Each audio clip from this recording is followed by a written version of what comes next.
Hi everyone, in this video we will go over your opening procedure that you should follow at the beginning of every production day.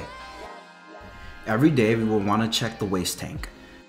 Make sure that the ink level is not high enough to touch the end of the waste tube. If the ink touches the waste tube, it will restrict the airflow, which in turn will reduce the power of the head cleanings since the ink cannot easily flow in the correct direction, and in some situations create overflow. Carefully remove the waste tube from the waste tank, dispose the waste ink properly, then place the tube back into the waste tank as shown.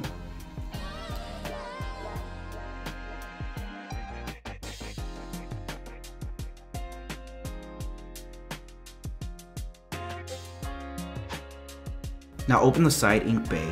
Here you are checking two things. First, you always want each of the ink tanks to be at least 70% full. You can see the ink levels either from the top through these ink level slots below. This will ensure that the ink always steadily flowing through the printer and prevents any chance of dangerous air bubbles forming in the lines. The next thing you want to check is to make sure none of the ink lines here are pinched in the way that can prevent good ink flow. Now at the beginning of your day, you want to shake your ink containers. The white ink container must be shaken every day, while the ink containers must be shaken once a month. This also applies to your ink bottles. It is very important to stay on top of the schedule in order to keep your inks in good condition for when they are used.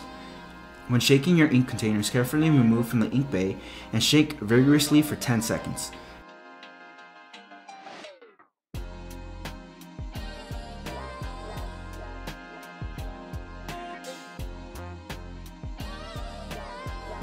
Then place them back in the ink bay. Same goes for your ink bottles. Another important step in keeping all of your inks in good condition is to store both the printer and ink bottles inside a cool area with no direct sunlight. The temperature of the room should be no lower than 58 degrees Fahrenheit and no higher than 75 degrees Fahrenheit. Periodically, it also is recommended to check the connection of your dampers. Take 2 fingers and press firmly on each of the dampers to ensure proper connections.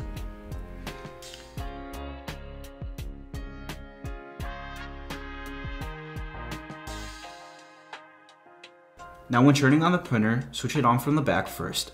Wait 1 second, then press the power button in the front. Once the printer is on, normally you want to perform head cleanings and nozzle checks until all of your nozzles are good and firing. But in case the location that you left your printer overnight reached higher temperatures, you will need to extract some of the ink from the waste tube. To do this, while the printer carriage is settled into the capping station, take the syringe provided with your printer, carefully remove the waste tube from the waste tank, connect the tube to the syringe, and extract 2 to 3 milliliters of ink. If temperatures become very extreme, you can extract another 2 to 3 milliliters of ink to make sure you are fully unclogging any dried ink in the nozzles.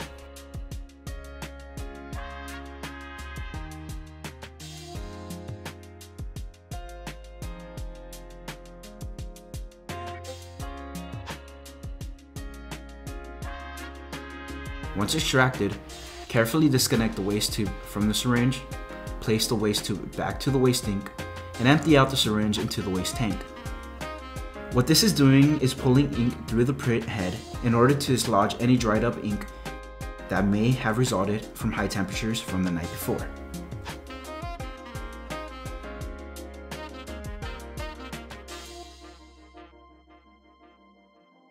Now we would want to first perform a head cleaning to start the day.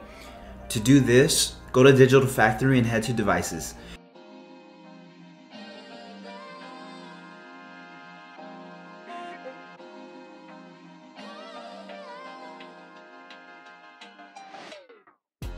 Once complete, click Print Nozzle Check Pattern to print a nozzle check. The printer will now print the nozzle check pattern. Once the pattern is complete, take a close look at it. You will see patterns for each of your inks: cyan, magenta, yellow, black, and your 2 whites. These diagonal lines, were examined closely, are composed of smaller horizontally dashes. If any of these days are missing, it is showing that there is a nozzle that is clogged, and not firing properly. These patterns may be difficult to see, so we recommend placing the film on white surface to see the patterns of the CMYK channels, and place a black surface to see the white channels. If there is no breakage within these patterns, you can click Finish. But if there are breakages, go ahead and click Clean and start the head cleaning process again. Repeat these steps until you have all nozzles firing. Then you may begin your production for the day. Alright, that is it for this video. Make sure to subscribe, hit the bell notification so you don't miss out on any of our new videos. Thanks for watching.